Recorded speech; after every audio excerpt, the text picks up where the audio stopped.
Bab ke-76. Paginya saat sedang sholat tahajud, Nyai Saroh setelah selesai berdoa, dia menatap cucunya yang sedang menatap Nyai Saroh dengan tatapan yang ingin tahu jika ini pasti ada hal penting. Belum ngomong saja dia sudah tahu jika ayah sedang bertanya. Matanya yang tak mau lepas dari Nyai Saroh sungguh menggemaskan. Ada yang ingin Mbah Putri tanyakan pada ayah? Tanya ayah dengan tangan menopang dagu menatap Nyai Saroh. Setelah melihat mbahnya sudah selesai dengan zikirnya. Karena saat seperti ini biasanya mereka gunakan untuk saling cerita satu sama lain. Apa kamu sudah tahu tentang rumah Bu Imas, Cu? Abahmu sedang khawatir karena di sana sudah berubah. Dia takut kamu akan terluka jika melihat rumah itu dijual atau dipakai orang lain. Apa kamu belum mau cerita pada Mbah Nak? Tanya Mbah Putri serius, langsung tanpa basa-basi karena waktunya juga mepet. Mereka sambil menunggu waktu subuh. Sudah sampai Abah ya berita itu. Ayah kira akan ada waktu buat ayah bilang pada Abah. Keduluan ternyata. Ucap ayah terkekeh untuk mencairkan suasana. Mbah yang tadinya serius jadi lega karena melihat ayah yang santai dan tidak cemas. Itu sudah menjadi jawaban jika ayah terlibat dalam rumah itu. Walaupun tak ada hak bagi keluarga Kiai Hasan. Tapi jika ada hal yang menyangkut ayah bagi mereka itu, adalah hal yang harus mereka tahu. Karena ayah sekarang anak mereka juga. Walaupun Bu Imas lebih dulu menjadi ibu angkat ayah. Tapi sekarang hak asuh ayah ada pada Kiai Hasan. Apa yang kamu sembunyikan, Nak? Tanya Nyai Saroh dengan lembut. Hehehe, ketahuan lagi ya Mbah. Ayah memang tak bisa bohong jika sama Mbah ya. Ucap ayah dengan cengengesan. Kamu itu udah dari kecil di sini. Baik buruknya kamu Mbah hafal orang kamu mulai suka jajan saja sama Mbah. Karena umimu yang tak boleh jika kamu beli jajan. Dulu kamu suka rayu Mbah buat jalan dan akhirnya kamu borong jajan. Masih ingat? Ucap Nyai Saroh terkekeh jika ingat cucunya ini memang agak lain. Sama uminya takut sama Mbahnya setelah kenal malah dekat sekali. Minta apapun jika uminya tak memberi akan lari pada Mbah Kung maupun Mbah Putrinya. Definisi jika Mbah itu memang akan mengabulkan apa yang cucunya minta ya. Ini berlaku pada kita ya. Cucu akan lebih disayang daripada anaknya. Itu sudah jadi hal lumrah bagi kita. Betul gak? Ayah tersenyum ternyata Mbahnya masih mengingat dirinya yang tahu jajan itu ya. Karena diajak Mbah Putri untuk jalan-jalan dan berakhir pada dia yang suka jajan sejak saat itu. Karena melihat banyak pedagang yang menawarkan dagangannya jika bertemu dengan keluarga Kiai. Ngalap berkah katanya gitu. Hehehe, ayah jadi malu. Nah dari kebiasaan ayah yang suka jajan ini, Mbah. Ayah ingin membuka warung jajan buat para turis maupun pengunjung di daerah Bu Imas itu, Mbah. Kan lumayan bisa jadi ladang uang bagi semua warga juga ayah sendiri. Daripada rumah itu nganggur kan gak ada yang bisa dimanfaatkan. Jika ayah buat warung otomatis kan bisa bikin ekonomi warga juga naik, Mbah. Hehehe, itulah ayah kok. Mbah jangan khawatir. Memang ayah yang buat. Tapi lewat tangan orang yang lebih dewasa lagi. Ayah kirim Paman John di sana buat mengelola toko itu. Karena ayah ingin jadikan rumah itu pusat oleh-oleh dengan harga yang merakyat. Agar semua orang bisa beli di sana. Bagi turis juga, biar borong Mbah. Ucap ayah menggebu-gebu, menceritakan semua itu dengan semangat. Mbah senang jika kamu juga senang, Nak. Tapi pertanyaan Mbah sebesar apa uang yang kamu miliki hingga dengan mudahnya kamu menggelontorkan uang ke sana sini dengan jumlah yang besar? Tanya Nyai Saroh dengan wajah yang heran. Cucunya ini apalagi yang dia punya? Sudah banyak sekali hal yang dia bilang tapi tetap saja membuat Nyai Saroh tetap kaget. Hihi, banyak kata Zahra uang ayam Mbah. Haha. Ucap ayah dengan cekikikan soal itu hal yang tak perlu untuk mereka khawatirkan. Zahra tahu tentang ini? Tanya Nyai Saroh kaget. Tahu Mbah. Tahunya sih aku punya usaha dan uang banyak gitu aja sih. Orang lihat saldo salah satu ban ayah saja sudah pingsan dia. Ya ayah tak berani jujurlah Mbah. Bisa bikin geger nanti. Ayah yang disalahkan lagi. Hehe. Ucap ayah menceritakan waktu ayah dan Zahra tadi sekilas. Walaupun tak semuanya, tapi itu sudah membuat Nyai Saroh lega. Maaf Mbah, tapi Zahra ini juga sudah sering tanya tentang ayah, jadi ayah kasih tahu juga biar ayah ada alasan jika keluar mengurus bisnis ayah dengan Zahra. Walaupun Zahra hanya ayah suruh diam, atau ayah tinggal di restoran ambil ayah kasih novel. Dah diam-diam Mbah. Terang ayah yang tahulah kebiasaan mbaknya ini. Pantas saja dia selalu ingin dekat sama kamu. Ternyata dia ada yang mau dilakuin. Hobinya kok baca novel tak pudar ya? Kuman Nyai Saroh yang diangguki ayah dengan cepat. Hehe, yang penting tak bahaya mbah. Daripada keluar dan bertemu dengan teman yang tak baik. Kan bahaya. Ucap ayah yang melihat jika pergaulan anak zaman sekarang ini terlalu bebas dan tak mau diatur. Makin diatur malah makin membangkang. Jika tak diatur, jika ada kesalahan pasti orang tuanya yang disalahkan. Ini sebagai orang tua juga perlu tahu siapa saja teman kita. Karena teman itu juga ada yang rasa lawan. Kita juga harus hati-hati ya dalam berteman. Karena tak selamanya kita percaya pada orang lain. Yang paling harus kita percaya ya diri sendiri. Mbah ingin tahu saja karena kamu juga sibuk sekali dengan laptop itu. Apa banyak usaha kamu nak? Tanya Mbah Putri yang mulai kepo karena ayah ini nampak santai sekali jadi bos di usia muda. Hehehe, banyak mbah. Ayah kasih tahu. Ayah punya usaha di negara ini ada 3 bidang. Kuliner karena ayah suka jajan. Terus hotel buat kita biar bisa nginep gratis. Yang lain lupa mbah. Dan pariwisata juga ada. Ucap ayah dengan polosnya. Gimana tidak lupa jika semua diingat bisa pusing ayah.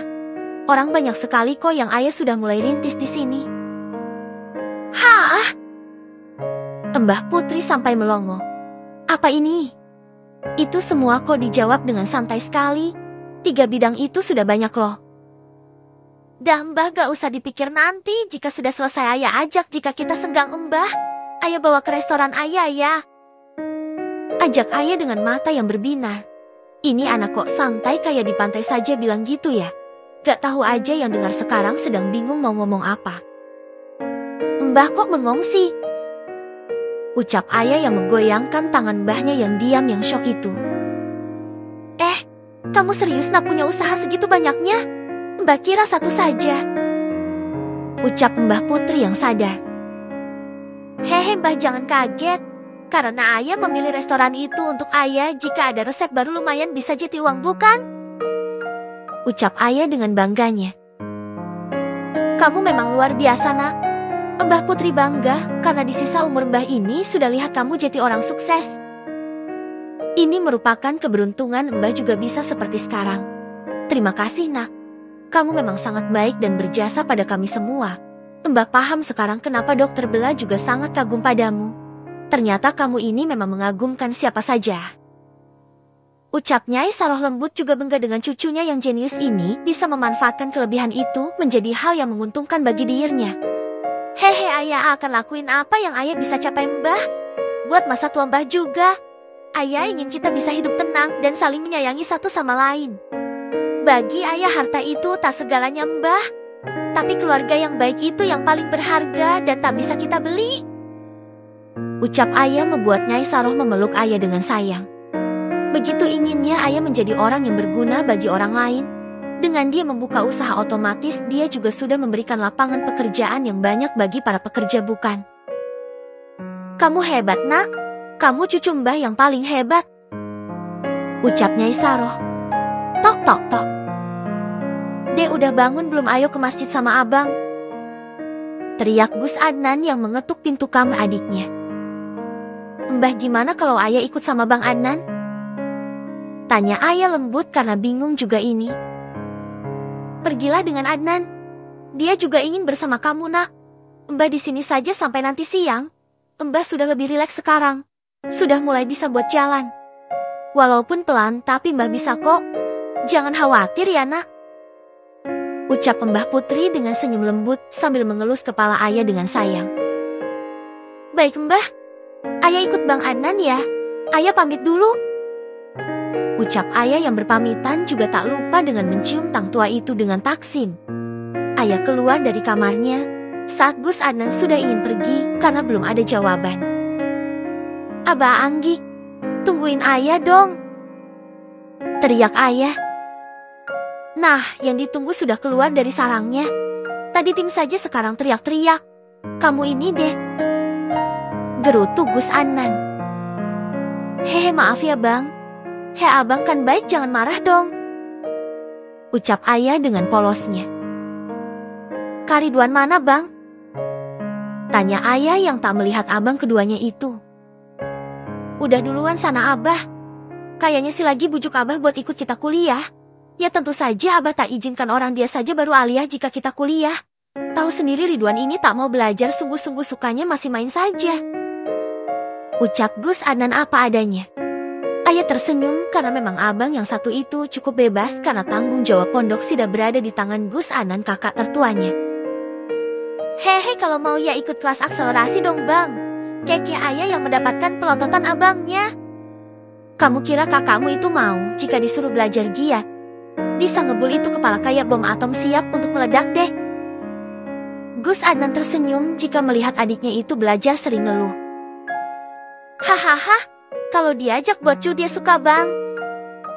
Keke ayah dengan tersenyum geli jika kakaknya Gus Ridwan ini jika stres karena pelajaran ya pelampiasannya itu pasti ngajak duel ayah atau abangnya. Siapa saja yang ada pasti akan diajak buat ngilangin stres. Mereka ngobrol sambil berjalan ke masjid. Memanfaatkan waktu. Para santri yang melihat hanya mengangguk untuk menyapa mereka. Dah cepat sana masuk. Perasaan cepat sekali baru juga kita ngobrol udah sampai juga kita di pelataran masjid. Ucap Gus Adnan yang dibalas dengan kekehan ayah yang mendengar langsung abangnya ini menggerutu. Dah itu abang masuk sudah ditunggu abah sama Kak Ridwan. Nanti kita sambung lagi bang. Ayah mau masuk duluan. Assalamualaikum. Ayah melenggang pergi begitu saja. Waalaikumsalam. Hah, punya adik dikangenin kok kabur terus. Hadeh. Nanan. Sabar. Gak satu gak dua mereka berdua itu suka sibuk dengan dunianya sendiri. Guman Gus Adnan sambil masuk ke dalam masjid. Semua jamaah datang untuk ikut sholat jamaah subuh. Nikmatnya di pondok itu jika kita ingin sholat jamaah itu mudah tak seperti di rumah yang sulit sekali ikut jamaah. Hehehe. Betul kan? He. Bab ke-77. Di belahan bumi lain, tepatnya di negara MCD. Ada seorang ayah yang di usia senjanya justru masih sibuk ke gudang laporan dan juga pekerjaan yang tak ada habisnya. Kamu di mana Naimah? Kemana lagi aku harus mencari kamu? Sudah lebih dari 15 tahun kamu menghilang. Semua usahaku nampak tak ada hasilnya sama sekali. Kamu masih hidup atau sudah meninggal? Kenapa tak ada jejakmu sama sekali? Kuman seorang ayah dengan memandang arah luar jendela. Dengan pemandangan sebuah kota yang ramai dengan hiruk-pikuk dunia ini. FB off. Seorang gadis cantik dengan hijab yang menutupi tubuhnya dengan anggun masuk ke dalam universitas yang cukup terkenal di negara BB. Dia masuk ke dalam sekolah dan tanpa sengaja dia bertabrakan dengan seorang pemuda yang sedang berjalan sendirian. Bro. Mereka terjungkal ke belakang. Os. Ringis gadis cantik itu. Maaf ya, kamu apanya yang sakit? Maaf karena aku tadi tak sengaja menabrak kamu. Ucap seorang pemuda dengan wajah asli negara BB. Tapi dia memiliki lesung pipit yang cukup indah saat ini karena dia tersenyum lembut. Wajahnya tampan dengan tinggi badan mencapai 190 cm dengan kulit yang kuning langsat khas negara BB. Nampak manis perpaduan yang sempurna. Wanita yang hanya tingginya 165 cm otomatis terjungkal cukup kuat karena tinggi mereka yang tak seimbang. Terima kasih.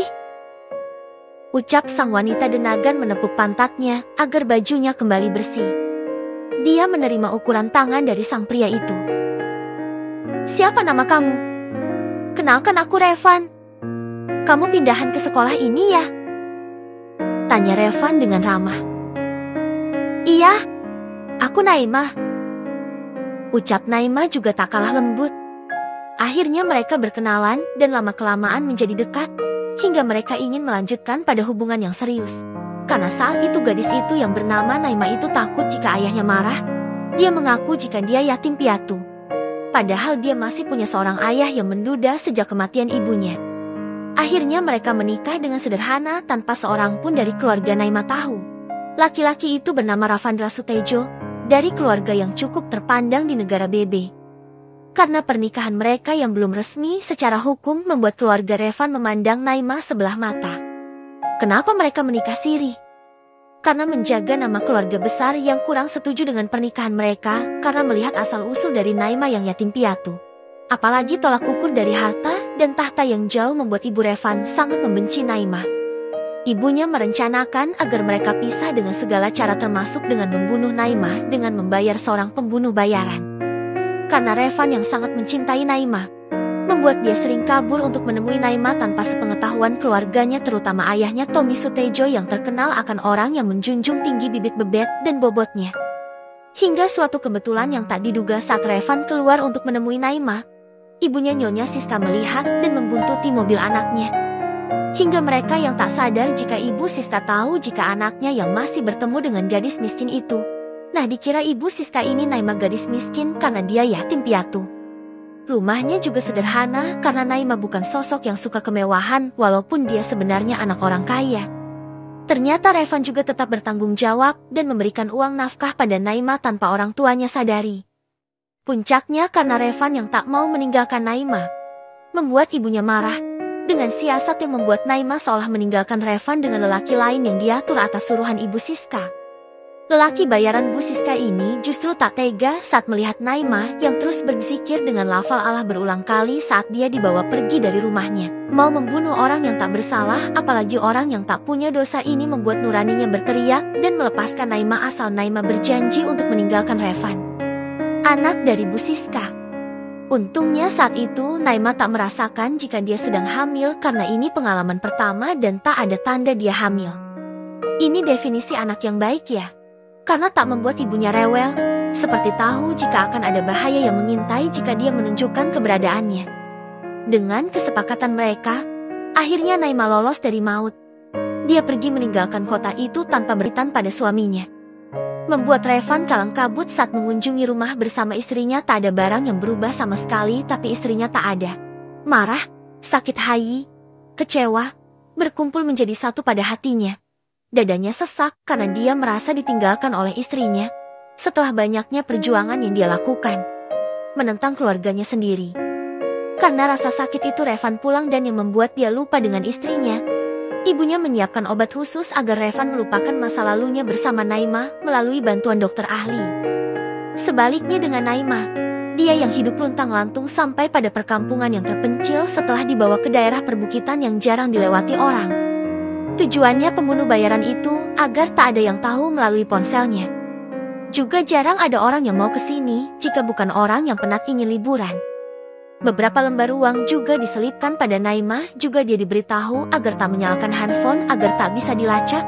Dengan keberanian yang tersisa untungnya ada gubuk tua yang bisa untuk dia meneduh setelah berjalan jauh masuk ke dalam hutan belantara itu. 2 hari dia berada di situ. Seorang nenek yang sedang mencari kayu melihat yang dilewati di gubuk tua itu nampak ada pergerakan. Memutuskan untuk menghampiri gubuk itu. Karena biasanya rumah itu sepi, tapi saat didekati ada kehidupan membuat nenek itu penasaran. Ternyata seorang wanita cantik sedang duduk termenung di situ.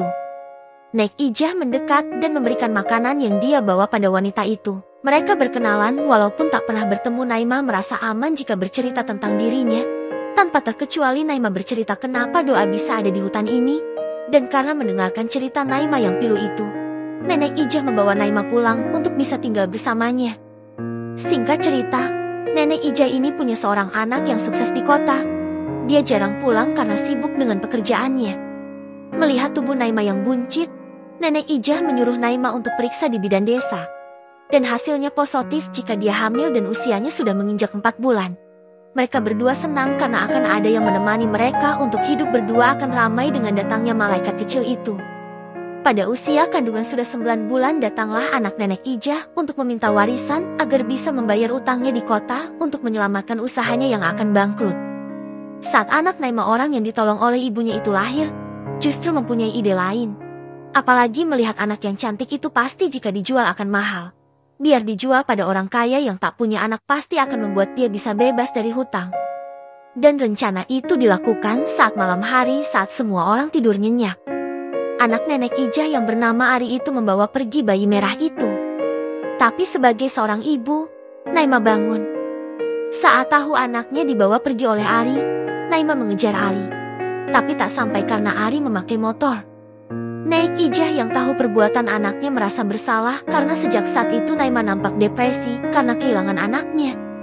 Naasnya Ari, Saat di jalan malam hari justru dia dibegal para perampok. Semua uang yang dia miliki diambil. Saat tahu jika yang dibawa itu seorang bayi, ketua begal itu meminta anak buahnya untuk membuang di dekat hutan itu. Kata ketua begal itu, "Kita rampok orang ini. Itu bayi biarkan saja.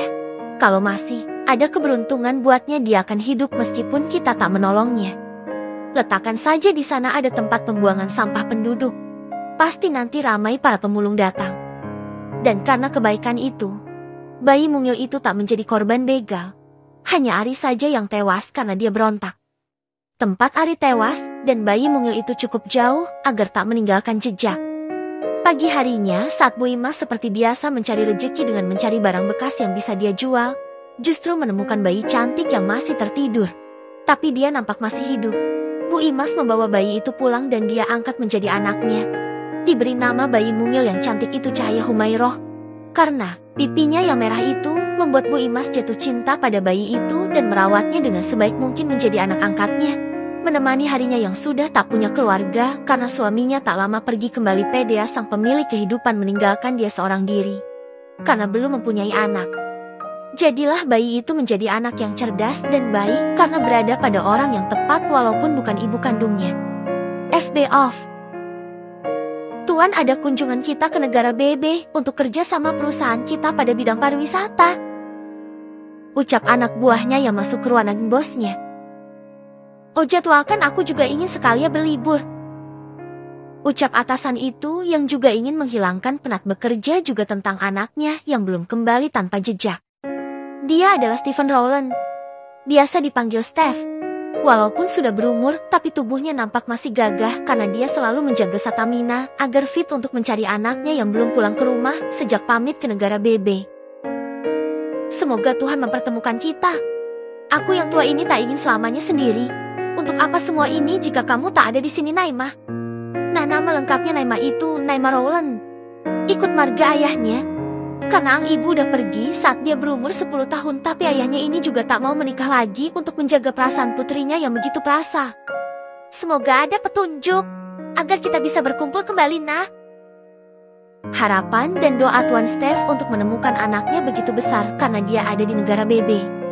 Karena tak ada yang menemukan anaknya di luar negeri yang telah Tuan Steph cari sejak dulu karena mengira jika anaknya ini pergi dari negara BB.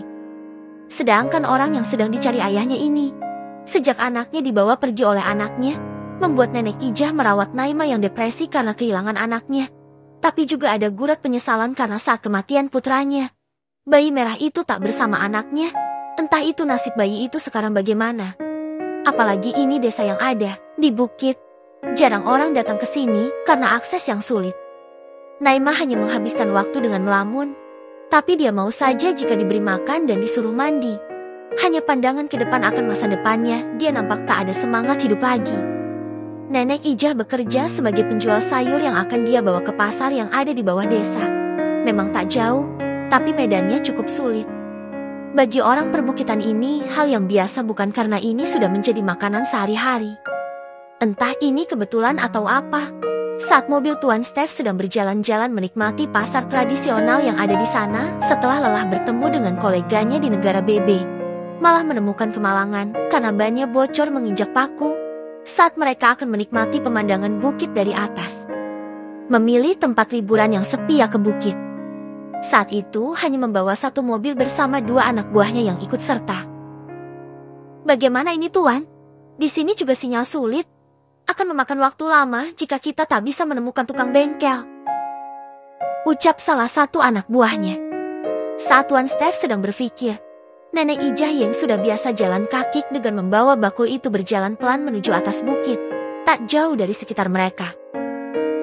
Panggil orang itu, nampaknya dia penduduk asli di sini. Pasti tahu ada bengkel atau tidak di sini. Ucap Tuan Steph, mereka langsung menghampiri nenek itu.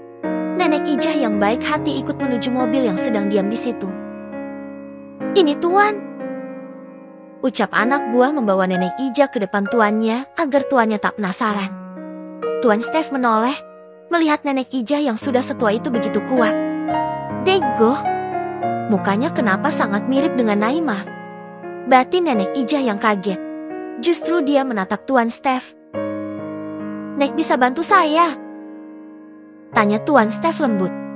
Suara ini lembut seperti Naima. Batin nenek Ijah lagi. Walaupun sudah tua, karena fisik yang sehat membuat pendengaran dan penglihatan nenek Ijah masih baik. Hebatnya orang desa yang tak makan makanan yang aneh-aneh ya. Kesatu, ya apa?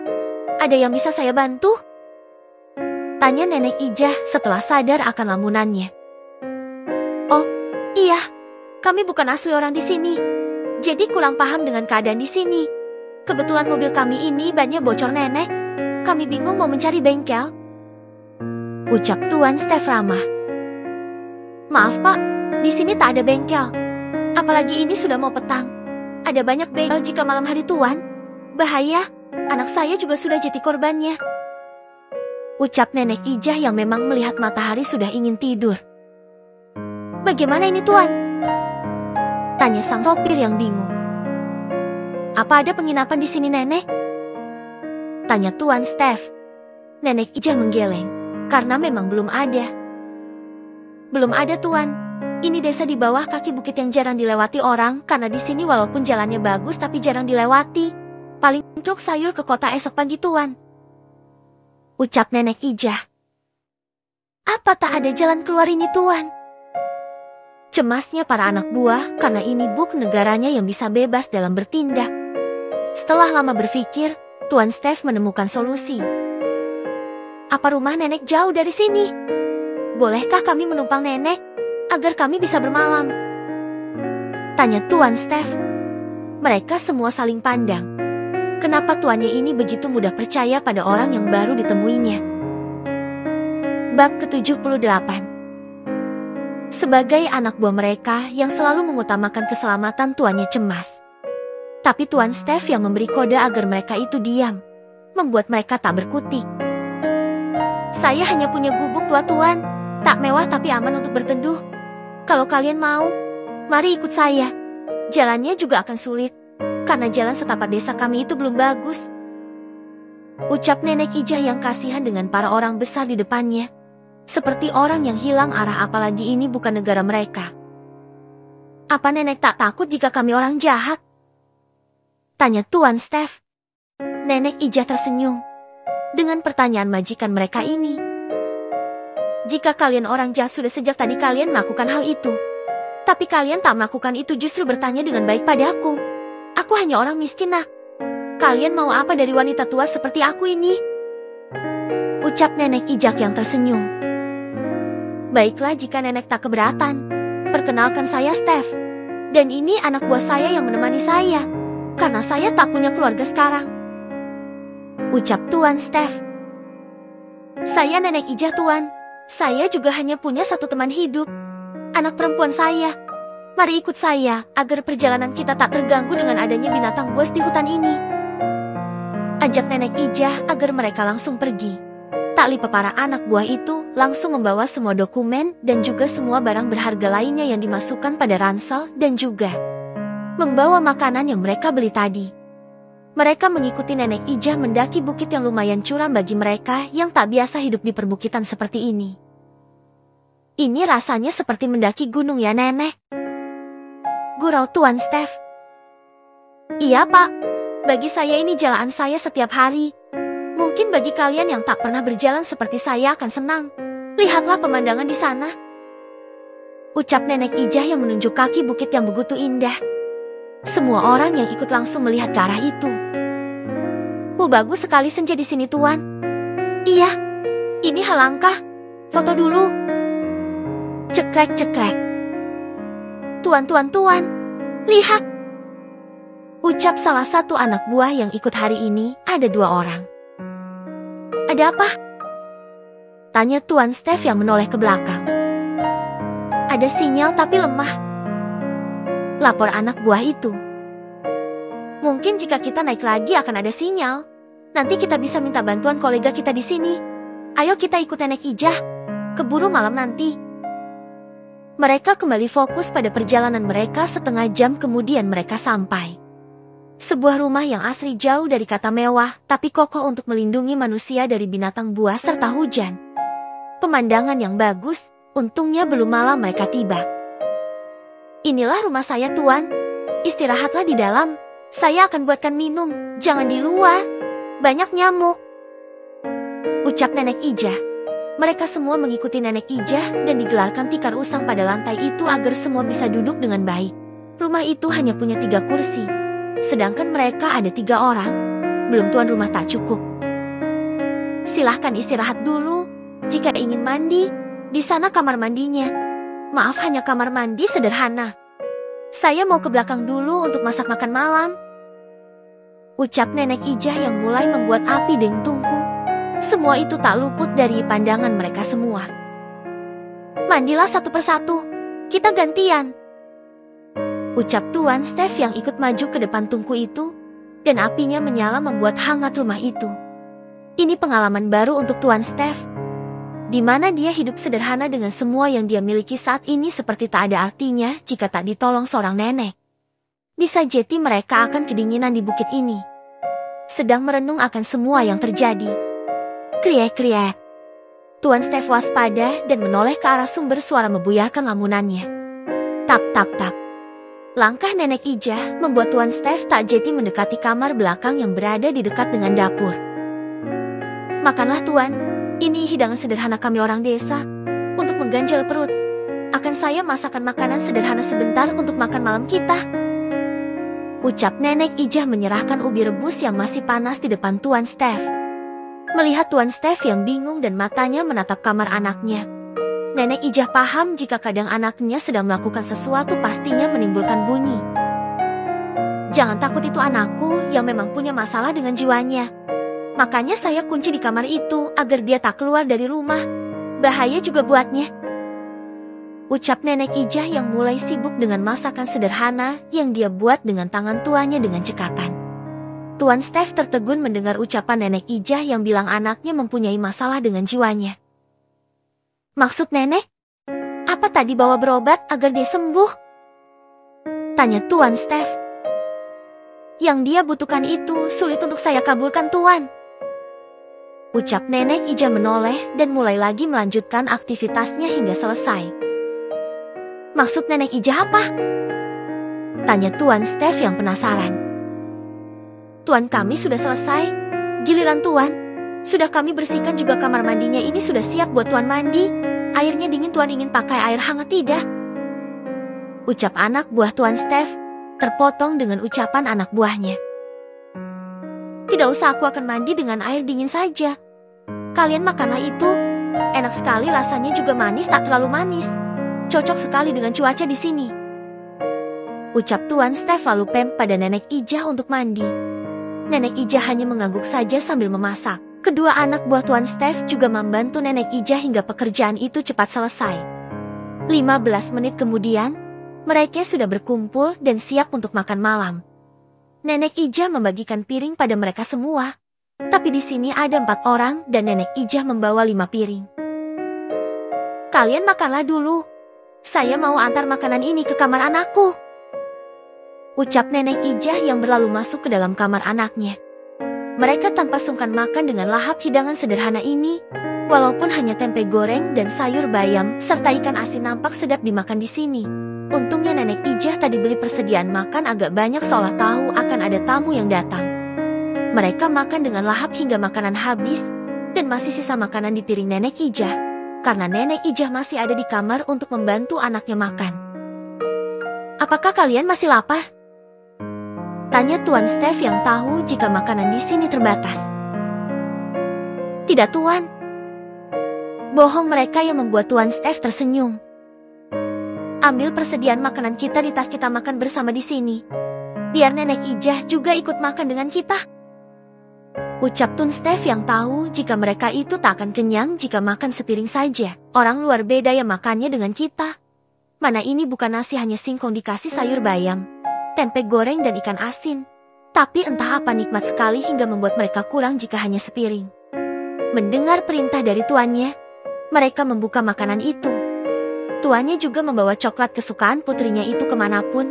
Mungkin ini bisa menjadi hal baru buat Nenek Ijah. Akan dia berikan coklat itu 1 untuk Nenek Ijah. Kebetulan dia membawa 5 batang coklat. Tak lama Nenek Ijah keluar dari kamar itu dan membawa piring kosong itu. Dia makan dengan lahap makanan sederhana itu. Ini Tuan. Anak buahnya membawakan makanan yang mereka beli tadi saat perjalanan. Tua Steph membuka makanan itu di depan Nenek Ija. Nenek, makanlah. Ini makanan enak loh. Ucap Tuan Steph memberikan roti brownies pada Nenek Ija. Nenek Ija yang tak pernah makan makanan seperti itu malah bengong. Dia membolak-balikan roti itu karena aneh tak seperti roti di sini. Itu namanya roti brownies, Nenek. Makanlah. Ucap Tuan Steph tersenyum. Nenek Ija yang awalnya ragu jadi mau untuk mencoba makan roti yang diberikan itu. Pertama kali memakan roti itu lembut dan enak rasanya.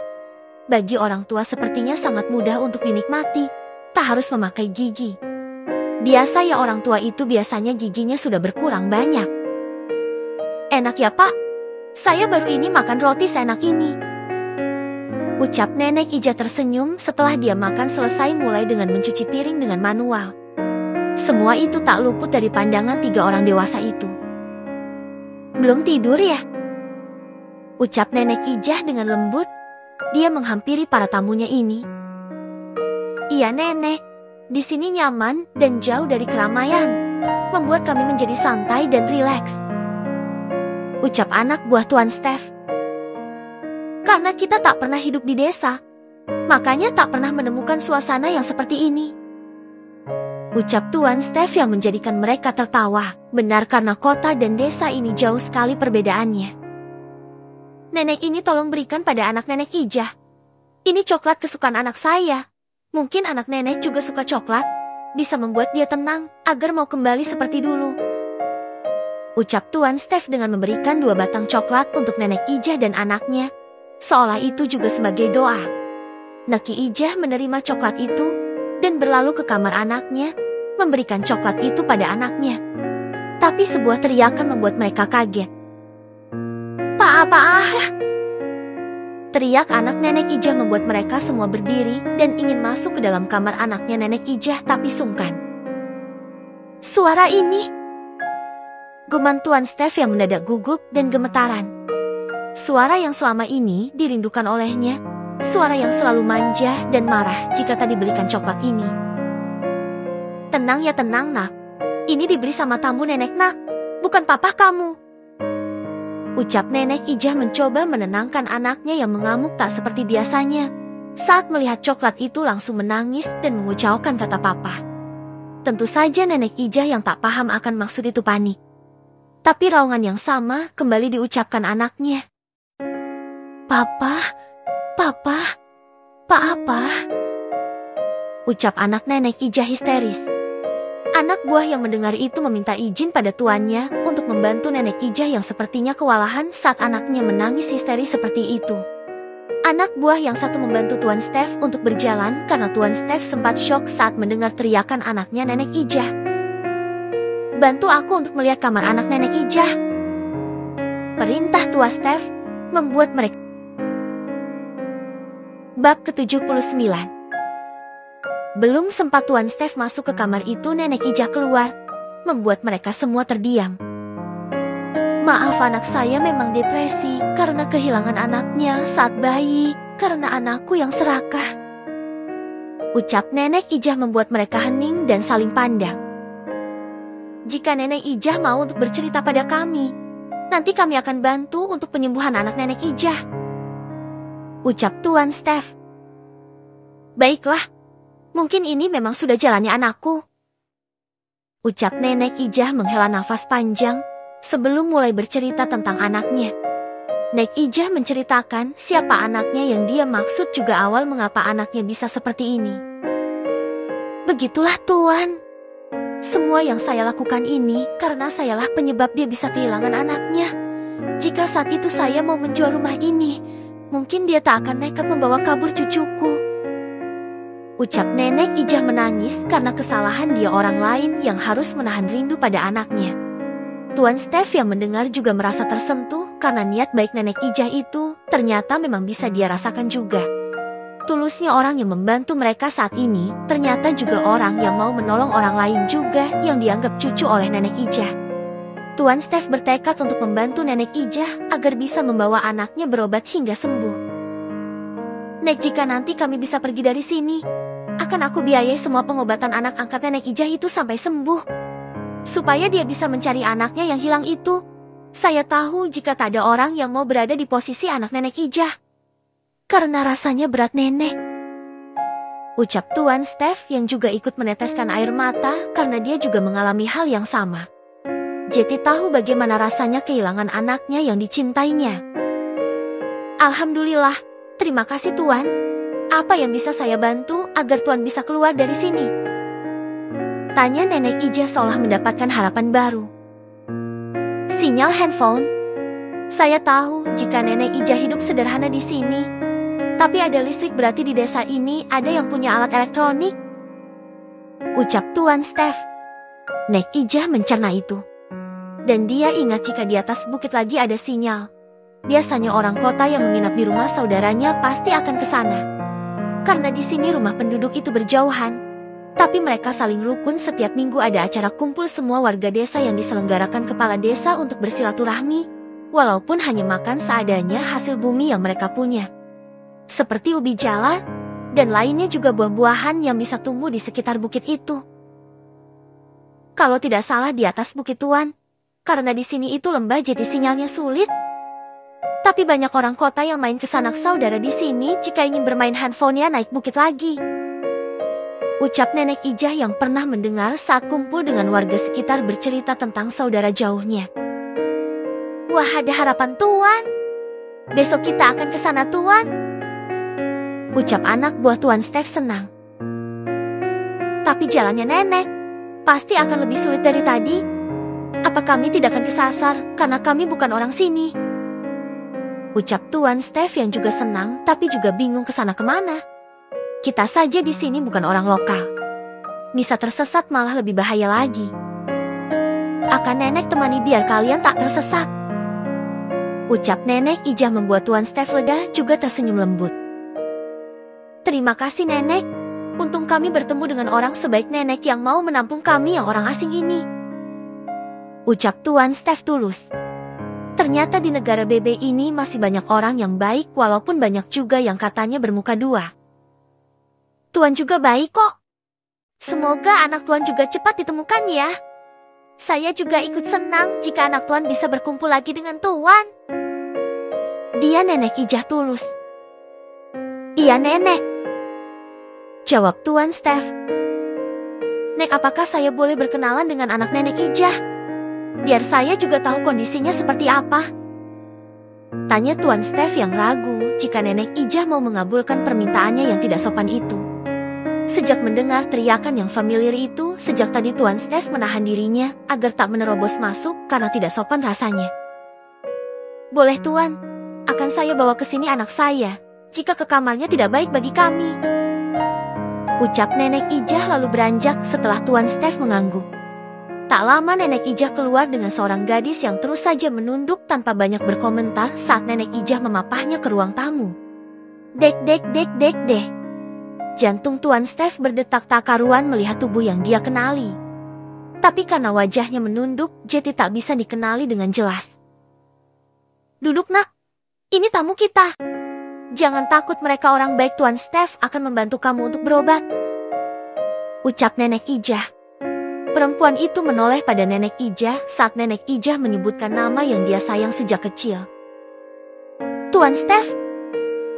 Ucap perempuan itu pelan. Ya, dia orang yang nenek bantu saat tadi sore mobilnya bocor di bawah desa kita. Karena mereka bertemu nenek. Nenek ajak ke rumah kita agar bisa berteduh, hari juga sudah malam. Terang nenek Ijah dengan lembut. Perempuan itu mengangguk dan menunduk kembali. Jetty Tuan Steph tak bisa melihat wajahnya dengan jelas. Tapi jantung Tuan Steph seolah tahu jika ini adalah seseorang yang dia cari selama ini. Bu, saya berkenalan nak. Saya Stephen Rowland. Dan mereka anak buah saya yang menemani saya selama ini. Saya dari negara MDC. Itulah kenapa saya tak tahu jalan pulang karena mobil saya bocor saat kami melintas jalan di bawah desa ini. Terang Tian Steph. Ucapan Tuan Steph didengar baik oleh Naima dengan seksama. Dia yakin jika ini benar suara sang papanya yang selama ini dia rindukan. Dengan gerakan perlahan perempuan itu mengangkat kepalanya. Dek. Bruk! Tuan! Teriak anak buah Tuan Steph yang kaget karena majikannya nampak lemah seperti tak ada tulang saat melihat wajah anak nenek Ijah yang begitu mirip dengan anaknya. Pah! Lirih suara perempuan itu dengan genangan air mata yang mengalir melihat wajah seseorang yang sangat dia rindukan. Siapa kamu, nak? Tanya Tuan Steph gemetaran karena rasa yang membuncah ini. Tapi dia tahan. Takutnya jika dianggap lancang. Ini Naima Papa. Ucap perempuan itu lirih tapi masih bisa didengar oleh semua orang di situ karena sunyinya malam ini seolah mendukung pertemuan ayah dan anak ini. Grit. Tanpa jawaban dari Tuan Steph. Tuan Steph langsung memeluk Naima dengan sayang. Tangisan dari keduanya tak bisa dikendalikan lagi. Saling memeluk dengan sayang. Dan menumpahkan rasa rindu selama ini tak pernah bertemu. Kamu Naima Papa. Kamu di sini, nak. Pantas saja Papa mencari kamu tak pernah bertemu. Karena memang di sini sulit sinyal dan juga medannya yang sulit untuk dicapai oleh mobil. Ucap Tuan Steph sesegukan. Siapa yang menyangka jika hari yang tak pernah diduga oleh Tuan Steph akan terjadi secepat ini setelah dia mengunjungi perusahaan koleganya di negara BB. Ini seperti suatu mukjizat baginya. Dan untungnya anaknya ini menganut agama yang sama seperti ibunya yang sudah meninggal. Walaupun setelah kematian istrinya, Tuan Steph memutuskan masuk Islam agar bisa sama dengan anaknya dalam berdoa. Ternyata apa yang dia yakini itu menuntun dia untuk ke sini. Karena jawaban doanya ada di sini. Takdir yang menuntun mereka untuk bisa bertemu kembali.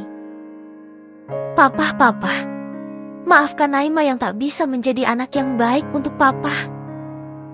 Ucap Naima dengan sesegukan. Sudah, yang penting kamu bisa bertemu dengan Papa lagi. Itu adalah harapan dan doa Papa setiap hari. Ucap Tuan Steph dengan sayang memegang wajah anaknya. Dia seolah melihat istrinya yang sedang tersenyum melihat wajah suaminya. Baiknya kita bicarakan ini besok. Kita istirahat dulu. Nek Ijah pasti bingung bukan? Biar anak buah saya yang berbicara.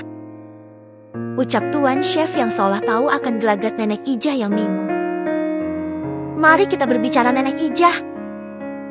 Ajak dua anak buah itu agar memberikan waktu untuk anak dan ayah untuk melepas rindu selama beberapa tahun tak bertemu. Nek Ijah menurut saja. Karena dia juga ikut bahagia jika anaknya bertemu dengan keluarga kandungnya. Apalagi anaknya yang bebut kesalahan itu membuat Nama menjadi seperti ini. Alhamdulillah ternyata doa Nenek Ijah juga terkabul agar di usia senjanya Naima bisa bertemu dengan keluarganya. Setelah lama melepas rindu, kedua anak dan ayah ini dibawa menggunakan helikopter agar cepat sampai pada tujuan setelah menghubungi koleganya untuk membantu mereka. Kebetulan koleganya itu adalah Pak Romi. Ya, Tuan Steph ini ada kerjasama dengan Pak Romi di negara BB ini. Setelah mendapatkan izin dari nona mudanya, semua anak buah ayah langsung dengan sigap membantu Tuan Steph. Begitu bantuan datang, semua orang langsung dievakuasi ke tempat yang aman. Mobil Tuan Steph sudah tak diperlukan lagi karena semua dokumen penting sudah ada pada mereka. Bantuan yang datang membuat geger warga. Tapi karena itu ada hubungannya dengan Nenek Ijah, mereka justru senang karena Nenek Ijah yang sering sendirian di usia senjanya juga ikut dibawa bersama mereka. Nona muda mereka juga menyediakan tempat sebuah villa yang bagus untuk koleganya ini agar nyaman berada di negara ini. Sejenak agar mereka bisa melupakan semua masalah yang menimpa mereka. Karena ayah tidak diberitahu Pak Romi tentang semuanya. Rencananya ayah akan mengirim Pak Romi untuk kunjungan ke sana. Karena ayah tak mungkin juga menampakkan diri pada kolega bisnis. Itu bisa membuat dia dalam bahaya jika orang lain tahu pemimpin mereka sekecil ini. Bisa dianggap anak bau kencur kok ikut bermain. Hahaha. Deg. Perasaan apa ini ya Allah? Kenapa aku begitu senang mendengar kabar jika Tuan Steph menemukan anaknya yang sudah lama hilang karena kunjungan ke negara ini? Seolah aku juga merasakan jika ini juga kabar baik buat aku. Guman ayah yang baru saja menutup telepon karena mendapatkan telepon darurat dari Pak Romi. Ada koleganya yang butuh bantuan kita karena mereka terjebak di desa perbukitan yang jarang dilewati oleh mobil. Ayah yang yang merasa ini juga sebagai bantuan pada kolega bisnisnya juga memberi izin agar mereka bisa ditinggal di bilang miliknya yang belum pernah dia kunjungi karena kesibukan yang ayah miliki. Ayah juga mengutus Zen agar bisa menangani ini semua sebelum Pak Romi bisa mengunjungi langsung. Sibuk mengurus bisnis lainnya. Tentu saja uluran tangan ayah lewat Pak Romi ini membuat Tuan Steph senang dan merasa beruntung karena koleganya begitu baik padanya. Bantuan yang diberikan ini tak akan dia lupakan seumur hidup. Suatu saat akan dia balas lebih. Bab ke-80. Akhirnya mereka sampai pada villa milik ayah yang berada tak jauh dari lokasi bukit tempat tinggal nenek Ijah. Mereka masuk ke sebuah rumah mewah yang ada di pedesaan dengan nuansa yang begitu hidup. Para pekerja yang sudah diberi perintah menyambut mereka dengan baik dan ramah. Tuan Steph sampai tak bisa berkata-kata karena kebaikan ini. Silahkan Tuan, anggap saja rumah sendiri. Saya sudah mendapatkan izin untuk menggunakan villa ini pada kalian semua. Jika ada perlu silahkan kalian memanggil pelayan di sini. Ucap Zen yang ditugaskan Pak Romi untuk terjun langsung. Terima kasih atas bantuan dari Tuan. Saya akan balas kebaikan ini dengan berlipat ganda. Ucap Tuan Steph. Jangan berterima kasih pada saya Tuan. Saya hanya menjalankan tugas dari Pak Romi karena beliau sedang sibuk meeting dengan klien penting. Ucap Zen ramah. Tuan Steph tahu jika sebagai pembisnis itu sibuk. Tapi pertolongan ini sangat membantu Tuan Steph. Dia berjanji akan menanamkan saham lebih banyak lagi, walaupun belum ada janji tertulis. Apa kami perlu panggilkan dokter tua? Tanya Steph yang melihat seorang perempuan yang nampak kosong dan tangannya selalu memegang Tuan Steph. Tidak perlu, saya hanya akan di sini sampai anak buah saya datang Tuan. Saya akan mengobati anak saya di negara saya. Ucap Tuan Steph tetap dengan pendiriannya. Sedang Naima tetap dengan pandangan kosongnya. Seolah dunianya tak di sini. Ring ring ring. Saya pamit dulu, ada panggilan masuk. Ucap Zen dan langsung pergi menuju tempat yang aman. Dengan tenang Zen mengangkat telepon dari nona mudanya. Mereka dari negara NCD Nona. Jetty tak paham dengan negara kita. Berkat dia mau mengunjungi negara kita, Jetty bertemu dengan anaknya yang hilang Nona. Tapi saya lihat anaknya seperti terkena gangguan jiwa. Pandangannya kosong seolah tak ada di sini Nona. Saya kasihan melihatnya. Ucap Zen yang memandang Naima dari jauh. Sudah Nona, tapi Tuan Steph justru menolak. Dia akan membawa anaknya pulang secepatnya untuk berobat. Mereka sedang menunggu anak buah yang datang menjemput Nona. Tapi Nona, apa tak bahaya jika mereka tahu wajah Nona? Jujur saya khawatir Nona. Memang beliau itu sudah menjadi rekan bisnis kita sejak awal kita berdiri. Mereka cukup baik pada setiap pekerjaan yang mereka tawarkan. Baik Nona, saya sambungkan pada mereka sebentar. Tapi Nona jangan bilang jika Nona bos kami. Jujur saja saya pribadi takut keselamatan Nona terancam. Iya Nona. Saya akan bilang jika Nona ponakan saya. Tak lama Zen datang ke hadapan Tuan Steph. Untungnya hanya mereka berdua yang masih setia untuk menunggu Tuan Zen yang sedang telepon. Ponakan saya ingin bicara dengan Tuan. Ucap Zen dengan ramah. Ponakan? Ucap Tuan Steph memastikan. Baiklah, silakan. Ucap Tuan Steph walaupun bingung dia tetap menghormati ponakan dari Tuan Zen. Tak lama panggilan berubah menjadi video call. Silahkan Ning. Ucap Zen yang akan memanggil Ning jika sedang mode ponakannya dimulai. Karena identitas yang amaannya Ning Ayah bukan. Assalamualaikum WR. WB. Sapa Ayah yang dijawab dengan lembut kedua orang yang sedang menatap gadis manis yang sedang menatap mereka. Dek dek dek. Jantung mereka berdetak kencang. Naima yang sejak tadi diam, justru memandang Ayah dengan teliti dan jeli seolah sedang mengamati seseorang. Apa kabar Tuan? Perkenalkan saya Ning Ayah. Ponakan dari Paman Zen. Maaf ya mengganggu, hanya ingin menyapa saja. Hehe, pamanku nampak sibuk, sejak tadi saya khawatir. Ucap Ayah dengan ramah. Senyum yang tulus itu mampu membuat Naima tergerak untuk menyentuh layar HP. Seolah ingin menggapai wajah Ning Ayah. Kami yang harusnya meminta maaf karena paman Anda membantu kami. Perkenalkan, saya Stephen Rowland, dan ini anak saya Naima Rowland. Jika bukan karena kunjungan saya ke negara ini dan juga bertemu dengan Pak Romi atasan dari Pak Zen, kami tak akan berjumpa. Karena saya terkesan dengan negara ini, menjadikan saya mengikuti saran Pak Romi untuk berjalan-jalan di negara ini dekat bukit. Justru malah terkena musibah yang membuat saya bertemu dengan anak saya yang hilang bertahun-tahun. Ucap Tuan Steph dengan linangan air mata yang terjun bebas seolah sesak dari dadanya ini menandakan rasa senang. Harapan dan penantiannya selama ini terbayar sudah. Halo Tuan Stephen, saya Ning Ayah. Keponakan dari Paman Zen yang ganteng tapi dingin sekali. Jarang lihat cewek cantik kayaknya dia, Tuan. Jadinya ya diam saja itu. Hahaha. Ucap Ayah yang melihat Zen dengan wajah datarnya itu. Semua orang menoleh pada Zen dan benar jika Zen bermuka datar dan dingin. Kamu ini, lihatlah pamanmu itu bekerja buat keluarganya, jangan diejek nanti marah. Timpak Tuan Steph yang seolah mendapatkan lawan bicara yang tepat. Naima sejak tadi juga tersenyum walaupun tak bersuara seolah tahu jika ini sedang bercanda. Zen yang jadi pusat perhatian malah kikuk sendiri. Nona ini kenapa saya yang jadi sasarannya sih? Kan saya malu. Batin Zen yang bingung juga tertekan. Hahaha, itu anak Tuan Stephen. Cantik sekali. Puji Ayah yang mencairkan suasana. Entah kenapa hati Ayah nampak nyaman memandang wanita yang sedang diam saja itu. Sejak tadi pandangan wanita itu menatap dirinya. Bukan kosong seperti yang Zen katakan. Perkenalkan, dia putri saya, Ning. Ini Naima, coba kamu sapa ponakan Tuan Zen. Ucap Tuan Steph, agar anaknya ini mau bicara dengan orang asing. Karena sejak tadi dia hanya diam saja tanpa bicara sama sekali. Hanya akan bicara papa saja sejak pertemuan tadi. Dan juga maaf. Halo Tante, perkenalkan saya Ning Ayah. Nama Tante siapa? Tanya Ayah dengan sopan. Tapi tidak dengan jantungnya yang berdegup kencang tak karuan. Perasaan apa ini? Seolah aku sudah merindukan momen ini. Baru ini aku merasakan rasa ini.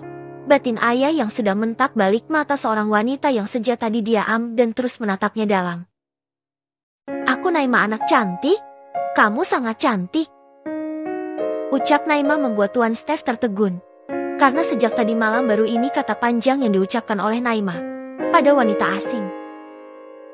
Terima kasih, Tante juga cantik. Cantik sekali. Ayah mah apa? Cantiknya ini biasa kok. Ucap Ayah merendah. Hahaha. Tawa Naima membuat Ayah tersenyum senang. Seolah tawa itu adalah tawa yang dia rindukan selama ini. Tuan Steph saja heran karena kata nenek ijah Naima tak pernah lagi tersenyum karena kehilangan anaknya. Kok Tante ketawa? Emang Ayah lucu? Tuh kan cantiknya Ayah diketawain. Heh. Gerutu Ayah yang seolah marah. Sontak Naima kembali tersenyum. Kamu cantik. Cantik sekali, saya suka. Ucap Naima dengan lembut dengan memegang layar HP. Senangnya dipuji cantik sama orang cantik. Ucap Ayah dengan pendenyak keluar. Mainlah ke sini, Nak. Ucap Tuan Steph yang entah apa menghangat hatinya saat mendengar Naima yang langsung akrab dengan Ning Ayani. Seolah mereka sudah kenal lama saja. Siapa sebenarnya kamu, Ning? Karena tak asing wajahmu jika aku perhatikan. Juga dari bicaramu ini seperti orang yang sudah berpengalaman saja. Tak nampak gadis remaja pada umumnya. Guman lirih Tuan Steph melihat mereka yang asyik ngobrol. Sungguh ini keajaiban bukan? Bagi Tuan Steph ini adalah berkah tersendiri. Bisa melihat anaknya mau berkomunikasi pada orang lain itu suatu kemajuan yang bagus bukan? Di saat kesehatannya yang belum stabil ini seolah mendapatkan obat. Apa saya boleh meminta telepon kamu? Sepertinya anak saya merasa nyaman sama kamu. Agar ada teman ngobrol setelah kami kembali ke negara asal. Nampaknya anakku nyaman denganmu, Ning Ayah. Tanya Tuan Steph meminta izin pada orangnya juga pada pamannya. Karena Ning Ayah menyebut Tuan Zen ini sebagai pamannya. Ini kenapa Nona malah memposisikan aku jadi sulit begini sih? Duh, aku kok takut salah bicara ya. Batin Zen yang sibuk dengan pemikirannya sendiri. Tanya ponakan saya saja Tuan, karena itu miliknya. Yang penting saya tahu jika ponakan saya sudah kenal Anda, itu juga hal yang baik juga. Sekalian saja biar dia belajar bisnis. Ucap Zen yang sok bijak. Hahaha. Ayah udah jadi bosnya kok mau diajari buat bisnis. Lah, itu mah buat ayah mudah. Orang dia itu jenius kok. Sikatlah jika dia mau belajar. Ayah yang mendapatkan pertanyaan dan tatapan dari semua orang malah bingung sendiri. Niat hari ingin menghibur. Tak tahunya malah dia diminta nomornya. Gimana gak bingung orang ayah ini jika di pondok tak selalu pegang handphone. Gimana ya? Sebenarnya sih boleh saja, tapi saya ini bukan anak yang bebas untuk pegang handphone. Saya ini jarang keluar kalau tak penting. Abah saya ini protektif sekali kalau masalah nomor. Maaf sebelumnya, saya belum berani untuk memberikan nomor pribadi saya karena ini amanah abah saya untuk menjaga saya. Karena saya anak dari seorang kiai yang tak bisa bebas untuk menyebar nomor handphone. Ucap ayah jujur agar tak menyinggung perasaan mereka semua. Karena abahnya ini takut jika ada yang memanfaatkan nomornya untuk hal yang belum cukup umur. Baiklah jika itu alasan kamu, Ning. Nama lengkap kamu siapa kalau boleh tahu? Kok saya harusnya panggil Ning? Itu nama ya? Tanya Tuan Steph yang paham jika seorang ayah ini pasti protektif sekali pada anak perempuannya. Ning itu bukan namaku.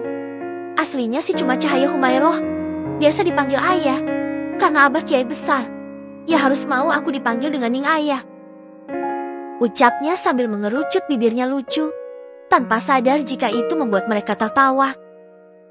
Oh, itu panggilan anak kiai ya? Saya pikir itu nama asli kamu, Ning. Hahaha.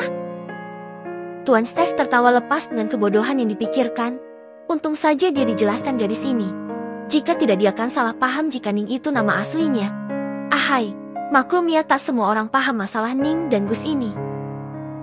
Hehehehe, kok pada ketawa sih? Ucap ayah yang masih mereka dengar. Sedangkan dirinya malah dengan polosnya menggaruk kerudungnya yang tak gatal. Rupanya ponakan Tuan Zen ini sangat lucu, pantas saja jika ayahnya begitu over dalam menjaganya. Bisa diambil orang jika dibebaskan. Kekeh Tuan Steph, bertemu dengan orang seperti ayah ini hiburan tersendiri bagi mereka. Apalagi Tuan Steph yang seolah mendapatkan kebahagiaan yang sudah lama hilang dari dirinya kini mulai perlahan nampak. Hehe, begitulah Tuan. Makanya kami over padanya. Ucap Zen yang juga ikut senang melihat nona mudanya yang seperti ini. Nampak senang. Walaupun jika sedang bekerja dia bisa berubah menjadi orang lain yang ditakuti anak buahnya. Ya sudah, ayah mau pamit dulu ya. Mau ngaji dulu. Bye, Tuan Steph. Bye Tante Naimah. Salam dari ayah yang paling cantik dan baik hati ini. Assalamualaikum. Setelah mereka menjawab salam, Zen mengambil handphone itu dan ikut duduk bersama mereka kembali. Setelah video selesai, Naimah kembali termenung. Tinggal di mana dia Tuan Zen? Kok ada suara orang yang sedang mengaji? Tanya Tuan Steph penasaran. Dia ada di pondok pesantren Tuan Steph. Dia juga anak yang jenius. Puji Zen tanpa sadar justru membuka jati diri membuat orang penasaran. Jenius? Tanya Tuan Steph lagi. Iya, Tuan akan tahu jika mengenal ponakanku lebih dalam. Ucap Zen tenang. Menarik. Aku akan gunakan waktu luang di sini untuk bertemu dengannya. Jika dia memang seperti yang Tuan katakan, mungkin bisa menjadi teman maupun anak untuk Nainah. Ucap Tuan Steph. Iya Tuan, asal tak bentrok dengan jadwal dia untuk sekolah dan mengaji. Zen. Nanti bisa kita bicarakan lagi. Kuman Tuan Steph.